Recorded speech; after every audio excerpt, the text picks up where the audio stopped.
At the heart of our challenge is the dysfunctional leadership recruitment template that promotes chaos and mediocrity. The setbacks we have encountered in recent decades are the natural consequences of treating leadership development as a distant concern. We have ultimately become victims of a system that places scant regard on character, treats compassion as evidence of weakness, mistakes arrogance for competence, and promotes the noisy over the truly courageous. As someone who has sat on very important tables in her long career as a development professional and policymaker, Professor Otti appreciates the pains of missed opportunities, the misery of unrealized potential, and the frustrations of lost momentum.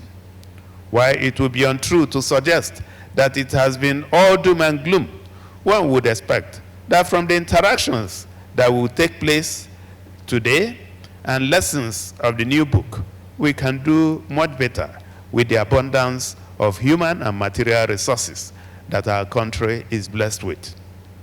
We live in a new era where wealth is tied to knowledge, and there is a lot of advantage for us in this regard.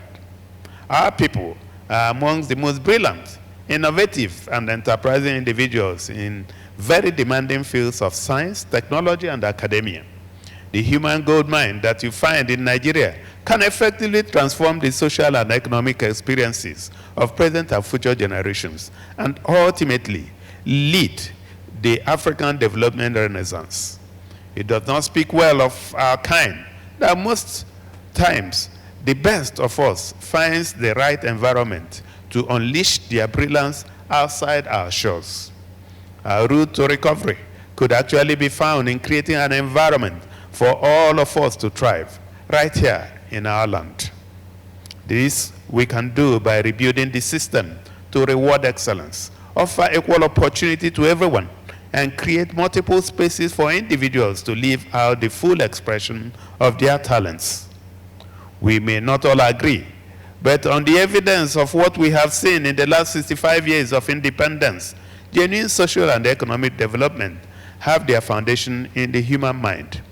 Without creating spaces where the mind is nurtured and exposed 100 years of development studies, it has been proven that natural resources, when not paired with the requisite human intellect to make the most of it, can in itself become an albatross to a society's development aspirations.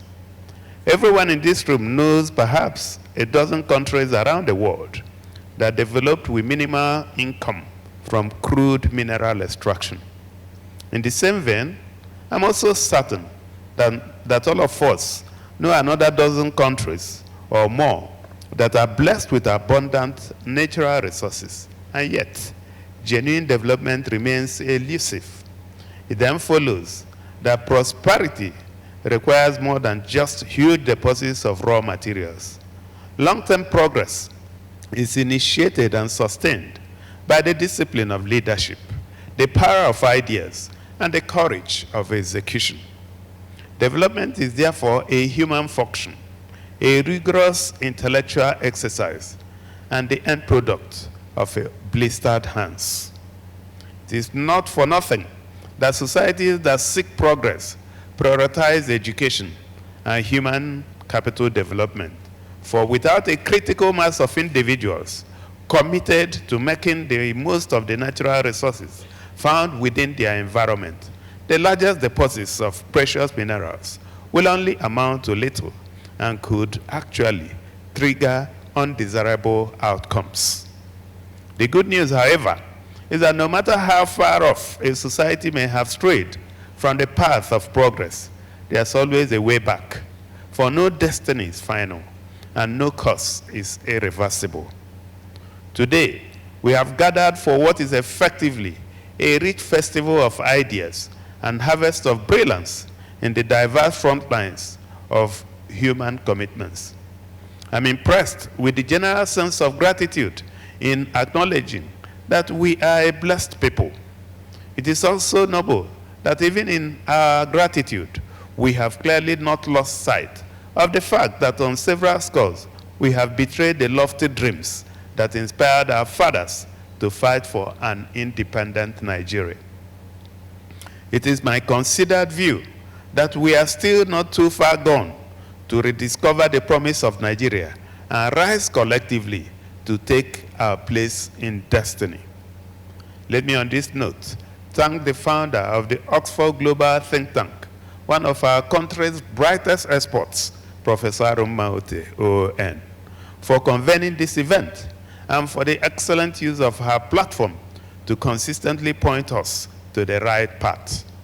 May I use this auspicious occasion to specially appreciate this revolutionary Amazon for her brilliant and peerless contributions to the holistic development of the human community, especially in Nigeria and across Africa. While it is beyond dispute that the former treasurer and vice president of the World Bank has distinguished herself through decades of active leadership and service in development finance, capital market regulation, academia, and human pursuits, her recent gift of a wonderfully written book, All Hands on Deck, Unleash Prosperity Through World-Class Capital Markets, reflects more than anything else her generosity and belief in the power of ideas to transform nations and recover what may have been lost. I was delighted to read through the very critical insights shared in the pages of my sister's new book on how to develop and leverage the capital market to address much of the economic challenges we face as individuals and even more importantly, in the larger society. I like the emphasis on knowledge, understanding how the system works and how nations, organizations, and households can master the flow of the market to grow and preserve wealth across generations.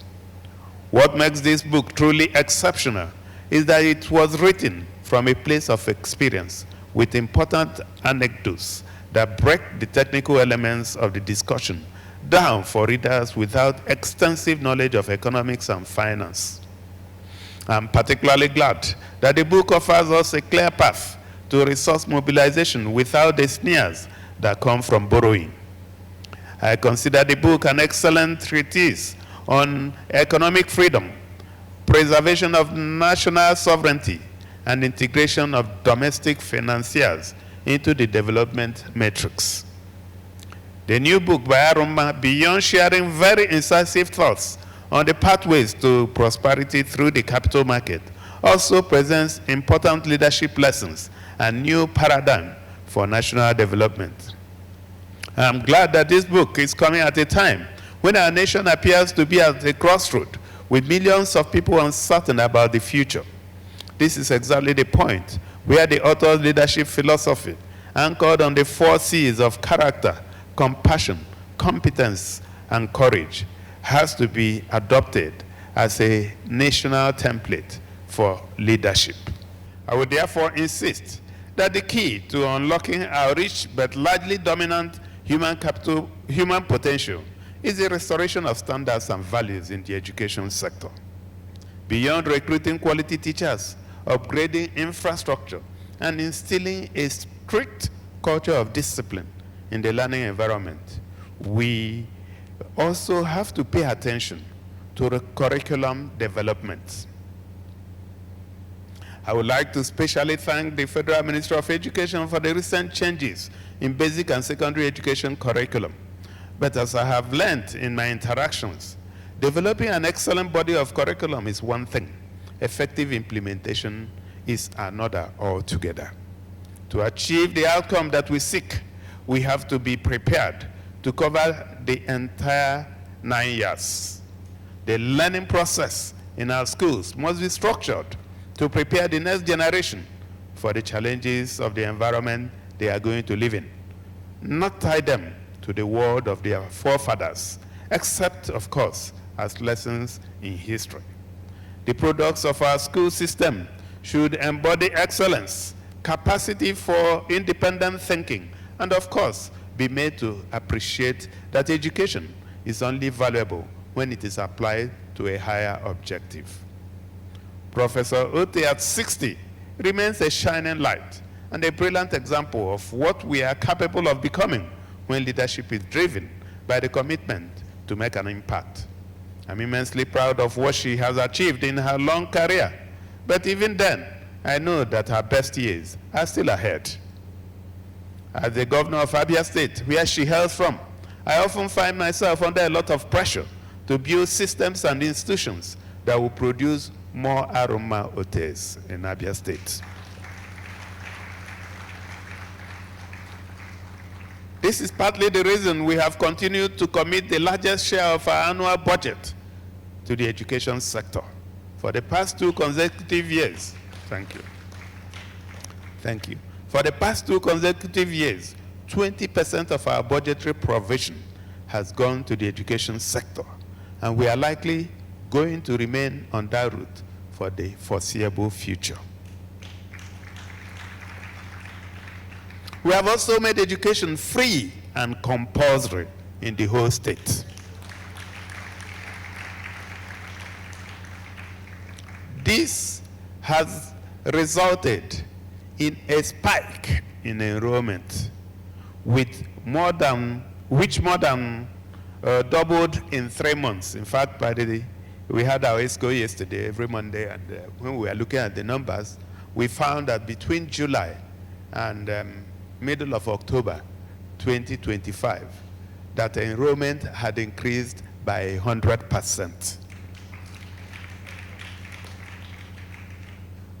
We recently recruited more than 5,000 teachers for the public school systems, and preparations are in place to recruit another batch of 4,000 teachers. We're also committing enormous resources to infrastructure upgrades, security of pupils and teachers, and welfare packages to keep the staff motivated.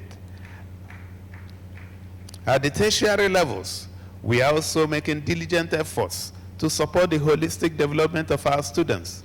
In the light of the competitive nature of the 21st century environment, the focus in our tertiary institutions has shifted from producing graduates that will be dependent on the system for survival to building leaders who will shape the future of our industries. Another priority area in our governance outlook is healthcare delivery, because it is tied to our broad program of human capital development. Leaning on the 2001 Abuja Declaration, we have consistently set aside 15% of our projected annual public expenditure outlay to healthcare development. And I'm happy to report that the results are beginning to show, with improved access to healthcare for everyone, especially rural dwellers. The target is to have a properly equipped and staffed medical facility within a walking distance in all parts of the state. As a matter of fact, we started with the 200 primary healthcare centers that we just started redeveloping, fixing, and of course, putting the infrastructure in place and the human beings. And we continue functionalizing them one after the other. I think at the last count, we've functionalized over 100, and we'll continue, have 200 working, and we'll take the next 200 until we have retrofitted the 948 primary healthcare centers in the state. My expectation will be that all of us will live here with a new consciousness and a resolute commitment to model excellence in our individual undertakings. May I also encourage us to get copies of Professor Otti's book and digest the important lessons it holds in our sustainable wealth creation through knowledge of the capital market and the new leadership paradigm it invites us to. The truth is that we have stayed in the difficult place of mediocrity for too long. At 65, we should be able to stand firmly on our feet and march forward in an unyielding resolve to pay whatever price is required to actualize the great destiny that our nation has called us to. Distinguished ladies and gentlemen, let me thank you for listening, And thank you, my sister Aroma, for inviting me. God bless you.